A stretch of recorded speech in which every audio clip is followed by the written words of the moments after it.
아가서 3장은 전체가 슐람미 여인이 하는 말이거든요. 그래서 원래 여성분들이 다 읽으셔야 되지만 처음부터 끝까지 다 여성들, 여자의 어떤 고백이기 때문에 오늘은 그냥 번갈아 가면서 저와 여러분이 교독을 할게요. 제가 1절 읽습니다. 내가 밤에 침상에서 마음으로 사랑하는 자를 찾았노라. 찾아도 찾아내지 못하였노라. 이에 내가 일어나서 성안을 돌아다니며 마음에 사랑하는 자를 거리에서나 큰 길에서나 찾으리라 하고 찾으나 만나지 못하였노라. 성안을 순찰하는 자들을 만나서 묻기를 내 마음으로 사랑하는 자를 너희가 보았느냐 하고 그들을 지나치자마자 마음에 사랑하는 자를 만나서 그를 붙잡고 내 어머니 집으로 나를 잉태한 이의 방으로 가기까지 놓지 아니하였노라. 예루살렘 딸들아 내가 노루와 들사슴을 두고 너희에게 부탁한다. 사랑하는 자가 원하기 전에는 흔들지 말고 깨우지 말지니라. 몰약과 유향과 상인의 여러 가지 향품으로 향내 풍기며 연기 기둥처럼 거친 들에서 오는 자가 누구인가? 볼지어다 솔로몬의 가마라 이스라엘 용사 중 60명이 둘러쌌는데 다 칼을 잡고 싸움에 익숙한 사람들이라. 밤의 두려움으로 말미암아 각기 허리에 칼을 찾느니라. 솔로몬 왕이 레바논 나무로 자기의 가마를 만들었는데 그 기둥은 은이요 바닥은 금이요 자리는 자색 깔개라. 그 안에는 예루살렘 딸들의 사랑이 엮여져 있구나. 같이 읽습니다. 시온의 딸들아 나와서 솔로몬 왕을 보라. 혼인날 마음이 기쁠 때에 그의 어머니가 씌운 왕관이 그 머리에 있구나. 아멘. 네, 지금 우리가 보고 있는 이 아가서는 여러 번에 걸쳐서 말씀을 드렸지만 우리의 신앙의 이렇게 성장을 보여주고 있다. 그 말씀을 여러분 기억하시죠? 신앙의 성장 1, 2, 3, 4단계 있다고 하면서 처음에 내가 주님과 어떤 입 맞추는 것처럼 주님을 사랑하는 그 단계가 1단계라 그랬잖아요.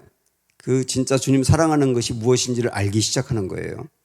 그러다가 더욱더 주님과의 친밀함이 더 깊이 들어가고 그래서 주님을 또 사랑하고 하다 보니까 또 주님 앞에서 깨끗하고 정결하게 살고 싶어하는 마음, 그런 마음이 드는 게 2단계라 그랬잖아요. 그리고 거기서 또 더 넘어가면 이제 정말 주님과 함께하는 그 자체가 그 무엇보다도 즐겁고요. 그냥 그 상태로 계속 머물러 있고 싶고 베드로가 그 변화산에서 여기 있는 것이 좋사오니 라고 고백을 한 것처럼 그 상태로 그냥 머물러 있고 싶은 상태. 그게 이제 3단계라 그랬습니다. 그런데 성장하는 신부가 되려면 4단계로 갈 수 있어야 된다 그랬는데 기억하시죠? 4단계는 그 나와 주님이 친밀한 교제를 나누고 사랑을 나누는데 머물러 있지 않고 주님이 우리에게 원하는 그리고 주님이 우리에게 맡기는 그 사명을 붙들고 헌신하며 사람을 또 건져내는 일을 위해서 달려가는 이 단계까지 가는 거라고 말씀드렸어요. 그래서 이 아가서에서 보이는 신부는 하얀 드레스를 입었는데 신발은 군화요. 또 손에는 총을 들고 있는 그런 이미지로 이야기할 수 있다. 그래서 우리 주님은 3단계에 머물러 있기 원하는 사람에게 자꾸 4단계로 가자고 촉구한다 그랬어요. 그런데 2장 끝에서는 어떻게 끝났느냐면 왕이 이 슐람미 여인에게 그 4단계로 가자고 나의 사랑 나의 어여쁜 자야 일어나 함께 가자. 일어나 나와 싸우러 가자. 일어나 나와 함께 주의 일을 하러 가자 이렇게 요청하는데 그게 싫어요. 그냥 3단계 계속 있고 싶어요. 그러니까 그 일을 하려면 주님 혼자 가서 하시고 제가 기다리고 있을 테니 밤에 와서 침상에서 저와 또 사랑을 나누어요. 여기까지가 2장이었었죠. 그러면 3장 다 이어지는 말씀인데요. 자, 어떻게 될까요? 그러면 그 상태로 계속 머물러 있으면 1절 다 같이 시작. 내가 밤에 침상에서 마음으로 사랑하는 자를 찾았노라. 찾아도 찾아내지 못하였노라. 이렇게 나오죠. 자, 언제 그랬다 그랬냐면 밤에. 그러니까 낮에 이제 이 왕이 밖에 나가서 왕의 일을 하는 거예요. 여인에게도 거기 같이 가자고 그랬는데 싫다고 안 간다고 그랬죠. 당신만 갔다가 밤에 돌아오세요 하고 이제 이렇게 기다리고 있는 겁니다. 밤이 되었는데 안 오는 겁니다. 이 신랑이 오지 않는 거예요. 그래서 아무리 찾아도 찾지 못하였다 라고 하는 이야기거든요. 자, 이것은 무엇을 이야기할까요? 주님이 우리에게 4단계 주님의 일을 하자. 주님과 함께 일하자. 그리고 여기 17절, 2장 17절에서 베데르 산으로 가자고 했었거든요. 베데르 산. 베데르 산이 그 고난을 상징하는 산이라고 말씀드렸지 않습니까? 그러니까 십자가 붙들고 고난이 있지만 달려가자. 우리가 그렇게 요청한다 그랬어요. 그런데 그것을 뿌리치고 안 하게 되면, 다시 말하면 주님과 친밀하게 교제하는 것은 굉장히 좋아요. 그대로 계속 있는 게 너무 좋겠어요. 그런데 거기만 머물러 있고 주님의 말씀에 순종하지 않으면, 사랑을 나누는 데만 안주하게 되면 어떻게 되느냐면 주님이 나를 사랑하지 않는 것은 아닙니다. 우리가 불순종한다고, 주님의 뜻대로 가지 않는다고 주님이 우리를 사랑하지 않는 것은 아니에요. 주님은 어떤 경우든 우리를 사랑하거든요. 지난주에도 본 것처럼 이 여인이 왕을 따라가지 않더라도 왕이 여인에게 뭐라고 그랬냐면 나의 사랑, 나의 어여쁜자라고 불렀거든요. 그리고 나의 비둘기야라고 불렀거든요. 사랑하는 건 변함이 없어요. 근데 문제는 뭐냐면 임재를 느낄 수가 없는 거예요. 주님이 나를 사랑하는 것은 변함없지만 내가 주님의 임재를 느끼지 못하는 거예요. 무슨 말인지 아시겠어요? 어떤 영적으로 공허함을 느낀다 그 말입니다. 그래서 이것을 보면 이렇게 말할 수 있어요. 우리를 부르실 때 지속적으로 불순종하게 되면 하나님의 임재가 제한되는 상태가 올 수 있다. 하나님의 임재가 우리에게 충만한 상태가 아니라 하나님의 임재가 제한되는 상태가 올 수 있다. 사랑하는 건 계속되지만 그렇단 말입니다. 우리가 기도하면서 주님이 무엇을 위해서 기도하라고 할 때가 있고, 누군가를 위해서 구하라고 할 때가 있고, 어떤 때는 그 사람을 용서하라 그럴 때가 있고, 내 기도가 좀 바뀌어서 너 넓어지기 원한다라고 하는 말씀을 줄 때가 있고, 근데 어떤 일 주님의 사역을 하라고 말씀할 때가 있지 않습니까? 그럴 때 노골적으로 불순종한 거거든요. 이 여인은 몰라서 불순종한 게 아니에요. 그 계속 왕이 요청을 했기 때문에 하자 이걸 하자 이렇게 하자고 요청을 했기 때문에 알아요. 해야 되는 건 아는데 그런데도 노골적으로 불순종했다고요. 그때 어떻게 되느냐면 임재가 떠나더라는 거예요. 임재를 느낄 수 없는 상태가 되더라는 겁니다. 예배는 드려요. 기도도 합니다. 왜냐하면 그 주님을 사랑하는 게 너무 좋기 때문에 그냥 그 사랑을 계속 누리고 싶어서 예배도 드리고 기도도 하고 말씀도 가까이 하고 하는 그 상태는 계속 가지만 그러나 임재는 느낄 수 없다. 그런 얘기거든요. 여러분 그런 경험 없으세요? 아브라함이 여러분 잘 아시지만 하나님의 아들 주겠다라고 하는 약속을 붙들고 가다가 그러나 너무 지쳐가지고 그러면 안 되는 것을 알면서도 이스마엘을 낳았지 않습니까? 하갈 사이에서 이스마엘을 낳았잖아요. 그리고 나서 13년 동안 하나님과의 관계가 단절됩니다. 13년, 86세부터 99세까지. 이 기간 동안 하나님이 아브라함을 버리거나 하나님이 아브라함을 사랑하지 않는 것은 아니에요. 결국 나중엔 하나님이 다시 찾아오시거든요. 사랑하지 않는 것도 아니고 버린 것도 아니지만 그러나 아브라함 상태에서는 13년이라는 그 긴 기간 동안 하나님의 임재가 끊어졌던 거예요. 하나님과의 단절은 아닙니다. 그러나 하나님의 임재는 경험할 수 없었던 거예요. 이게 얼마나 긴 기간입니까? 우리에게 단적으로 보여주고 있는 겁니다. 그래서 신앙에 열심이 있는 것, 다시 말하면 기도하고 말씀 보고 그리고 예배 잘 드리고 하나님과 주님과 가까이 하는 것을 굉장히 중요하게 여기는 건 아주 중요한데 정말로 그것을 열심히 하는 것도 좋지만 그러나 하나님을 알아야 한다. 응? 하나님을 알아야 된다. 이걸 뭐 좀 이렇게 표현하면 어떨까 싶어요. 신앙에 열심히 있는 것만으로는 안 되고 신학이 있어야 된다는 거예요. 신학이 있어야 된다는 것은 하나님을 아는 게 신학이거든요. 하나님을 알아야 된다. 하나님의 마음을 알아야 된단 말이에요. 그래서 참 이렇게 보면 어떨까 싶어요. 하나님과 가까이 있는 것 같은데 영적 침체기에 빠질 수 있다. 굉장히 이게 맞지 않는 말 같지 않습니까? 하나님과 가까이 하면 영적으로 충만해야 되는데 하나님과 가까이 하는데 영적으로 침체기가 올 수도 있다는 거예요. 이상하잖아요, 이게. 왜냐하면 3단계에 머물러 있기만을 원할 때 그렇다는 겁니다. 지금 1절에서 아무리 찾아도 찾을 수 없다 그랬잖아요. 그게 영적 침체거든요. 자, 그래서 아무리 찾아도 찾을 수 없는 상태가 되니까 그 다음에 이 여인이 어떻게 했는지 한번 보세요. 2절 보세요. 다 같이 시작. 이에 내가 어떻게 했어요? 일어나서 이렇게 일어나서 이 부분이 중요한 거예요. 이에라고 하는 말은 어떤 의미냐면 아무리 찾아도 임재를 느낄 수 없게 되자. 그렇게 되자 이제 일어났다 그 말이죠. 계속 왕이 요청을 했었잖아요. 일어나 나와 함께 가자. 일어나 나와 함께 가자. 그랬는데 이 여인은 일어나지 않았어요. 나는 이대로 머물러 있을래요. 그런데 임재를 느끼지 못하게 되자 이제서 일어나게 되더라는 거예요. 아, 이제는 가야 되겠다. 주님과 함께 해야 되겠다.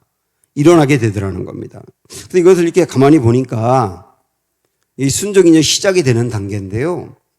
우리의 신앙생활에서 하나님의 임재가 느껴지지 아니하는 어떤 영적 암흑 같은 상태가 어떻게 보면 우리가 한 단계 더 이렇게 성장할 수 있는 기회도 될 수 있다는 거예요. 주님의 임재가 왜 느껴지지 않을까? 고민이 되거든요. 기도해도 도저히 너 임재가 느껴지지 않으니까 고민이 되고, 근데 이것이 성장하는 발판이 될 수 있다 그 말입니다. 자, 이제 일어났어요. 그 다음에 이 여인이 이제 남자를 찾는데 어디서 찾는지 한번 보십시오. 2절. 이에 내가 일어나서 이어서 시작. 성 안을 돌아다니며 마음에 사랑하는 자를 거리에서나 큰 길에서나 찾으리라 하고 찾으나 어떻게 했어요? 만나지 못하였노라. 3절. 성 안을 순찰하는 자들을 만나서 묻기를 내 마음으로 사랑하는 자를 너희가 보았느냐. 묻습니다. 그러니까 이 여인은 이제 남자를 찾습니다. 찾는데 일어났단 말이에요. 일어났다는 말은 이제 뭔가 순종을 해야 되겠구나라고 생각했다는 것으로 우리가 받아들이면 되거든요. 그런데 이 남자를 찾는데 어디서 찾느냐면 성안, 거리, 그 다음에 성 안에 돌아다니는 사람들에게 묻고 이런 방법으로 찾고 있어요. 그럼 여기서 여러분 질문. 임재가 느껴지지 않는, 오지 않은 그 남자를 만나려면 일어나서 어디로 가야 되는 건가요? 응? 어디로? 산으로 가야 돼. 어느 산? 베데르산. 2장 17절에 베데르산, 거기로 가자고 했거든요. 베데르산으로 갔어야 되는 거예요. 그래야 이게 온전히 회복이 되는 거거든요. 그런데 이 여인은 베데르산으로 가야 되는 걸 알면서도 거기로 가지 않고 다른 데서 찾고 있단 말입니다. 이걸 이렇게 말하면 어떨까요?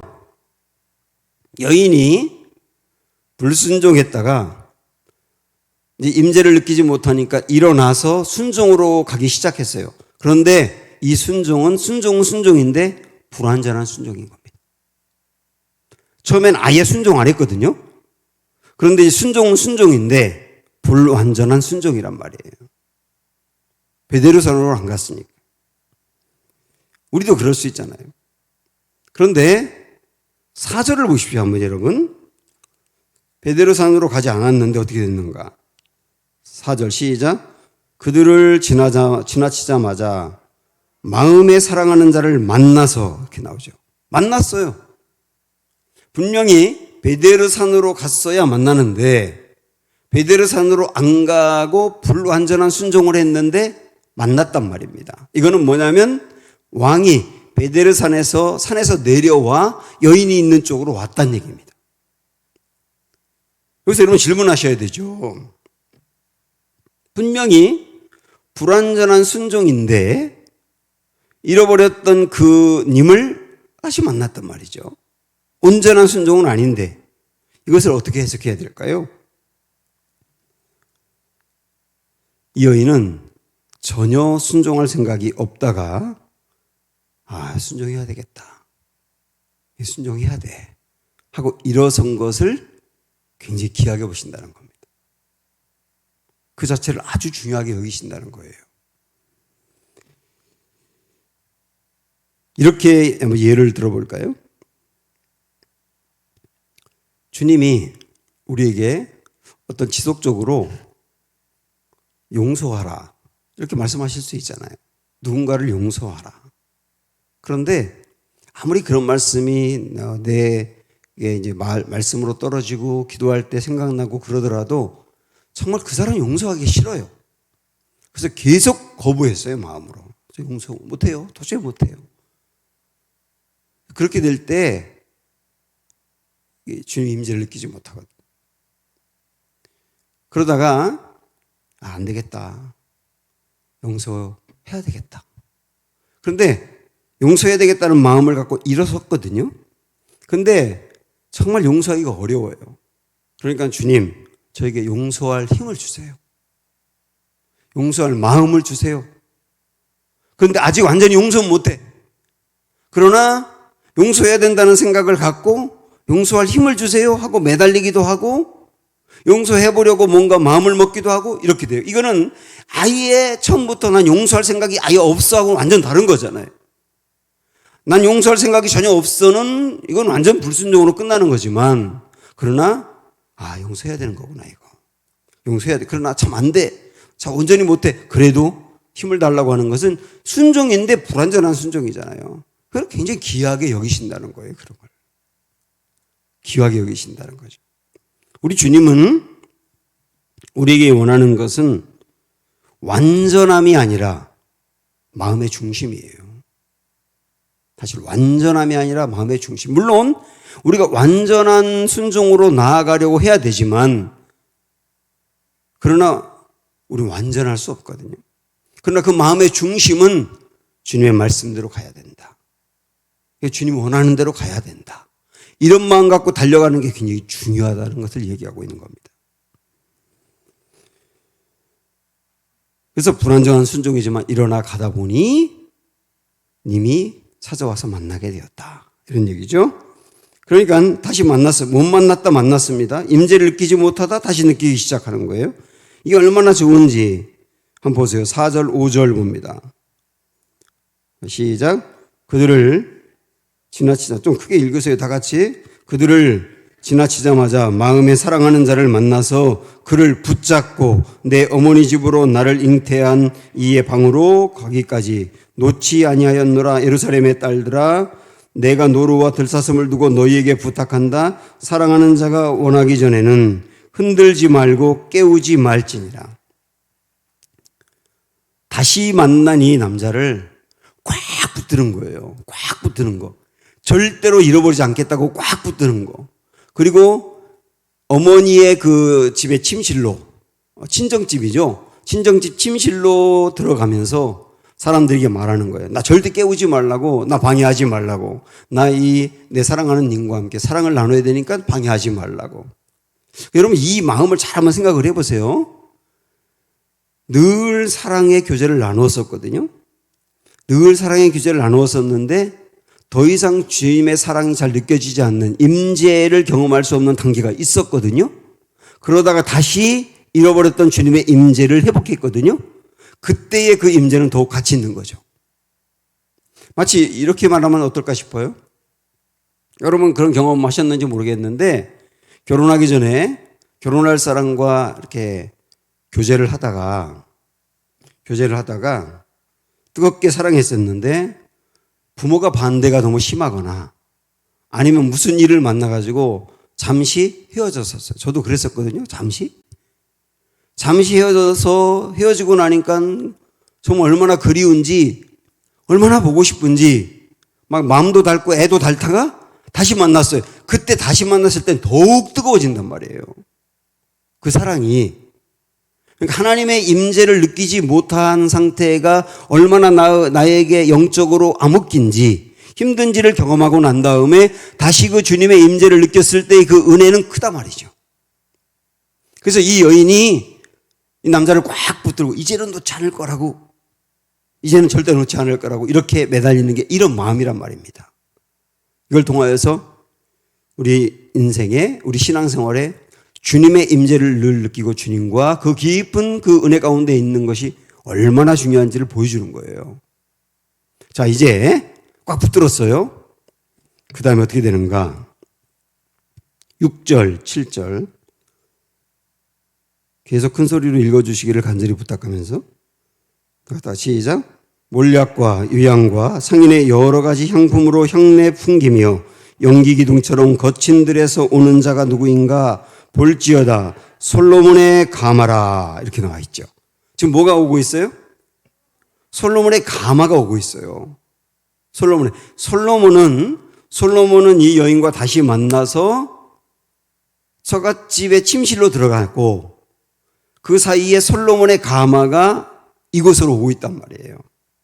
여러분, 이게 지금 이 아가서가 다 이게 흐름인데 지금까지는 솔로몬과 이 슐람 여인이 결혼한 상태가 아니에요. 연애하는 거예요. 연애하는 거. 그런데 솔로몬의 가마가 온다는 것은 무슨 의미일까요? 결혼을 의미하는 거예요. 11절로 넘어가 보시면 이렇게 나옵니다. 시온의 딸들아 나와서 솔로몬 왕을 보라. 혼인날을 마음이 기쁠 때, 이렇게 나와요. 혼인날이 이루어지게 있단 말이에요. 이제 드디어. 그래서 3장이 술람미와 솔로몬의 결혼입니다. 그동안에는 연애였고요. 가마가 온다는 게 그런 의미인데, 자, 여기 중요한 게 이제 뭐냐면, 솔로몬이 지금까지 본 말씀을 보면 슐람미 여인을 부를 때 정말 닭살 돋을 정도로 뜨겁게 애정 표현을 했거든요.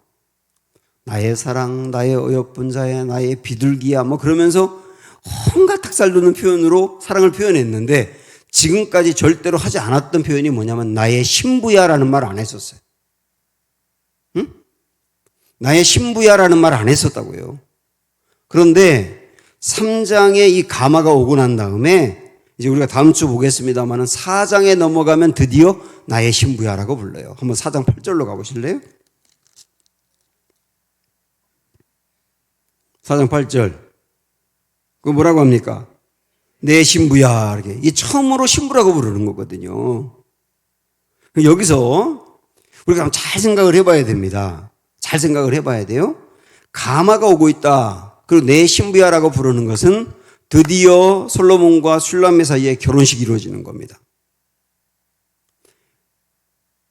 이 결혼식, 주님과 나와의 어떤 그 관계가 뜨거운 연애하는 관계를 넘어서 결혼하는 관계같이 깊이 들어가는 이 시점이 언제일까라고 하는 겁니다. 그러니까 이 슐람미와 이 솔로몬이 굉장히 뜨겁게 사랑했는데, 사랑은 그동안에 해왔는데 언제 어느 시점에 결혼하느냐 그 얘기예요. 어느 시점입니까? 단지 뜨겁게 사랑할 때가 아니에요. 사랑할 때가 아니라고요. 정말 일어나 함께 갈 때인 거예요. 일어나 함께 갈 때. 이때 가마가 오고 결혼에 이루어지는 시점이라고요. 제가 이 말씀을 이렇게 가만히 묵상을 하면서, 여기 우리 청년들도 좀 있는데 제가 여러분에게 팁을 드릴게요. 앞으로 누군가 만나게 될 텐데 만나는 그 사람과 어느 시점에 결혼하면 되느냐. 굉장히 중요한 얘기 아닙니까? 여기 부모님들도 어느 시점에 내 아이 결혼시키면 되느냐. 언제냐? 굉장히 뜨겁게 사랑할 때냐? 아니요. 아주 뜨겁게 사랑할 때, 사랑하다가 어느 시점에 상대방의 단점이 드러날 때가 있어요. 그래서 실망할 때가 옵니다. 그 다음에 그 상대방의 그 삶을 더 속속들이 알면서 결혼하게 될 때 내가 감당해야 될 부담감이 생길 때가 와요. 야, 이 사람 결혼하면 이런 짐을 져야 되는 거구나. 아, 이 부담을 내가 안고 살아야 되는 거구나. 분명히 있거든요. 처음에 사랑할 때는 그런 거 잘 몰랐어요. 그런데 야, 이제 실제 결혼을 한다고 생각을 하니까 그게 야, 이걸 극복해야 되네. 어쩌면 이게 평생 붙들고 갈 수도 있는 문제일 수 있네. 이런 게 다가올 때가 온단 말이죠. 그럴 때 고민을 하거든요. 그래서 둘 사이의 관계가 좀 소원해질 수가 있어요. 좀 소원해질 수 있다. 그때 헤어지는 경우도 많습니다. 근데 이렇게 조금 소원해져 있을 때 그때 이제 두 개의 저울이 있어요. 하나는 내 그 상대방을 뜨겁게 사랑하는 마음. 그리고 또 하나는 그런데 이런 이 부담이라든지 이런 짐을 내가 지고 싶지 않은 마음. 이런 두 가지가 막 저울질을 한단 말이죠. 그러다가 차라리 내가 이런 부담을 안고 상대방이 이런 단점을 발견하고 좀 실망스러운 부분이 있어도 그래도 나는 그래도 사랑을 안 할 수가 없고 결혼 안 할 수가 없어. 너무 뜨겁게 사랑하니까 이제 이거 다 감당하면서 내가 갈 거야. 결혼해서 이 어려움이 있어도 극복할 거야 라고 하는 결단이 생기는 시점이 언제냐면 결혼할 때예요. 정리가 되지 않습니까? 이때가 결혼할 때란 말이죠. 그러니까 오늘 그렇게 그동안에 뜨겁게 1장, 2장에서 사랑하던 슐람미와 솔로몬이 결혼한 상태가 아니었다가 오늘 3장에서 결혼이 이루어지는 이 시점이 뭐냐면 이런 함께 가고 싶지 않았거든요. 너무 힘들 수 있어요. 베데르산으로 가서 싸워야 되기 때문에. 그러나 그것마저 감당을 하면서 달려가겠다. 할 때, 이때가 가마가 오는 시점이었다는 거예요. 결혼식 하는 시점이었다는 거예요. 이 연애할 때하고 결혼하고는 다릅니다. 더 뜨겁게 사랑하는 것은 연애인 것 같아요. 여러분도 해보셨겠지만 저도 만만치 않게 했거든요. 결혼하기 전에 연애할 때는 제가 1년 한 4개월 정도 그때 이렇게 연애했는데 정말 그때는 뭐 뜨겁게 사랑했어요. 그래서 거의 매일 만나고 늦게까지 있다가 또 집에 데려다주고 또 집 앞에서 헤어지기 싫어서 한참 얘기하다가 또 데려다주고 또 와서 집에 와서 또 전화하고 그리고 보고 있어도 보고 싶고 막 그런 데가 진짜 연애할 때더라고요. 여러분 그러지 않으셨어요? 그래서 정말 사랑의 어떤 농도로 보면 연애할 때가 훨씬 더 짙어요. 그러다가 결혼을 딱 하고 나니까 이제 연락이 뜸해지는 거예요. 뭐 특별히 일 있을 때만 연락을 하게 되고 집에 가도 별로 대화도 안 하게 되고 요즘은 제가 막 낮에 굉장히 많이 걷기 때문에 늘 피곤해서 저녁만 먹으면 9시부터 졸기 시작하거든요. 그래서 막 졸다 견디다 못하고 일찍 자는데 며칠 전에 제 아내가 좀 이렇게 불만을 표시하더라고요. 아니 집에 오면 저녁 먹고 금방 졸면 나하고 언제 얘기할 거냐고. 결혼하고 나니까 훨씬 더 이게 함께하는 시간도 줄어들고 결혼했는데 오히려 표현도 줄어들고 여러분 그렇지 않으세요? 그렇더라고요. 그런데 결혼하고 나니까 연애할 때보다 확실히 달라진 게 뭐냐면 배우자를 나를 내 배우자만큼 이해해 주는 사람이 없고요. 내 배우자도 나만큼 이해해 주는 사람이 없고요. 그 다음에 내 배우자의 그 아픔까지도 다 함께 내 아픔으로 끌어안고 가게 되더라고요. 내 아내가 아프면 나도 아픈 거예요, 솔직히. 그게 결혼이더라고요. 겉으로 볼 때는 사랑의 농도는 연애할 때가 훨씬 깊은 것 같은데 그러나 진짜 관계는 사랑하는 관계는 결혼이더라고요. 우리 주님이 우리가 주님의 신부가 되길 원하는데 언제 우리를 신부로 보느냐? 그냥 주님 사랑해요. 저 주님밖에 없어요. 이렇게 고백하고 그 다음에 표현하고 이런 것도 중요합니다만은 진짜 주님이 우리를 주님의 신부로 볼 때는 언제냐면 주님의 아픔까지 함께 붙들고 갈 수 있을 때. 이게 주님이 아파하는 마음인데요. 그 영혼을 보면서 아파하는 그 마음을 내가 품고 주님의 아픔이 나의 아픔이 되기를 원하고 주님과 함께 달려가기 원해요. 이때가 그리스도의 신부가 되는 때다. 그리스도의 신부가 되는 때다. 이게 바로 일어나 함께 가자고 하는 그 지점인 거다. 라고 하는 것을 우리에게 보여주고 있는 겁니다. 이렇게 결혼이 이루어지면서 가마가 오는데 이 가마가 오는 것은 뭐냐면 슐람미 여인을 데리고 예루살렘으로 가기 위한 가마가 오는 거예요. 슐람미 여인은 수넴 지역에 있거든요. 수넴이라고 하는 지역하고 예루살렘하고 솔로몬이 있는 예루살렘하고는 80km 떨어져 있습니다. 거기까지 이제 데리고 가기 위해서 가마가 온 건데 오늘 이 후반부에 있는 말씀을 읽어보면 가마가 5번이나 나와요. 가마가 강조가 되고 있거든요. 그래서 솔로몬이 슐람미 여인을 데리고 가기 위해서 온 가마가 어떠냐 한번 보십시오. 6절 시작. 몰약과 유향과 상인의 여러 가지 향품으로 향내 풍기며 연기 기둥처럼 거친 들에서 오는 자가 누구인가. 이게 이제 가마가 오는 모습을 이렇게 표현하고 있는 거거든요. 이 가마에 유향, 몰약 같은 예수님께 동방박사들이 드렸던 그 예물이 있지 않습니까? 그 중에 유향, 몰약이 있잖아요. 굉장히 비싸거든요.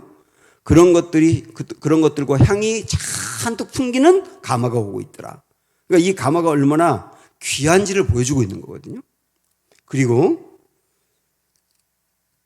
7절에 보시면 볼지어다 솔로몬의 가마라 한 다음에 이스라엘 용사 중 60명이 둘러쌌는데 이렇게 나옵니다. 그러니까 이 가마가 오는데 60명의 용사들이 그 가마를 둘러싸고 같이 오더라는 말입니다. 아마 수넴에서 예루살렘까지 이제 왔다 가는 길, 그때 도적대들도 많고 위험하기 때문에 이 슐람미를 반드시 잘 보호하고 가려고 60명을 보낸 거죠. 이게 귀하게 모시고 가는 모습으로 보여주고 있는 거 아닙니까? 그리고 8절에 보면 다 칼을 잡고 싸움에 익숙한 사람들이라 밤의 두려움으로 말미암아 각기 허리에 칼을 찼느니라. 도둑제들이 공격할까 두려워서 칼을 차고 호위한다. 이런 얘기죠. 9절을 보시면 솔로몬 왕이 레바논 나무로 자기의 가마를 만들었는데 뭐로 만들었다고요? 레바논의 나무. 그게 뭘까요? 백향목이죠. 레바논의 나무는 백향목이죠. 백향목으로 솔로몬이 왕궁도 만들고 성전도 만들었는데 가마도 만들었다는 겁니다. 이때 당시에 이 지역에서 가장 좋은 재료, 최고의 제목, 그러니까 최고의 제목으로 가마를 만들어서 슐람미를 모시고 가고 싶은 거예요. 하나 더 10절 보시면 그 기둥은 가마의 그 안에 어떤 재료를 말하고 있는 겁니다. 그 기둥은 은이요 바닥은 금이요 자리는 자색 깔개라. 그 안에는 예루살렘 딸들의 사랑이 엮여져 있구나. 금과 은과 자색으로 된 깔개.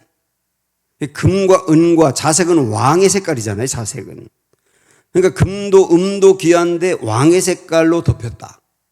여러분 이게 전체적인 쭉 이 모습들을 보니까 이 가마가 얼마나 화려하고 얼마나 귀하고 얼마나 또 이 많은 사람이 함께 대동해서 이 여인을 보호하려고 하는 것인지 이렇게 읽을 수 있는 대목이잖아요. 그러니까 이걸 쭉 보면서 슐람미 여인을 데리고 가려고 하는 이 가마가 오는 것을 보면 이 여인을 얼마나 귀하게 여기는지를 대번 볼 수 있는 대목이란 말입니다. 일어나 함께 가려고 결단한 그 길로 나아가는 이 여인을 주님이 어떻게 보는가 우리를 그걸 보여주고 있는 대목입니다. 사랑하는 여러분, 내가 순종하면서 신앙생활을 할 때와 순종하지 않으면서 신앙생활 할 때는 완전히 다릅니다. 주님이 나를 사랑하는 건 변함없어요. 어떤 경우든 사랑해요. 그러나 순종을 안 하면서 신앙생활 할 때 오늘 우리가 배운 것처럼 나도 주님을 사랑하는 모습으로 뭔가 표현하는 것 같은데 임재를 느끼지 못하는 암흑으로 갈 수 있다. 그래서 주님이 내가 순종하며 나아갈 때 주님의 임재가 이렇게 깊이 느껴지고 주님이 나를 이렇게 결혼하는 관계처럼 깊이 들어가는 것을 우리가 누리게 된다 하는 겁니다. 그래서 내가 뭔가 이렇게 주님을 사랑하는 것 같은데 임재가 느껴지지 않을 때는 순종을 점검해 보십시오. 순종을 점검해 보십시오. 내가 일어나 함께 가고 있는지를 점검을 해 보십시오. 그래서 가마를 타고 주님이 보내신 그 가마를 타고 함께 주님과 결혼한 관계처럼 깊이 들어가서 신앙생활을 할 수 있는 이런 은혜가 우리 모두에게 있기를 축복합니다.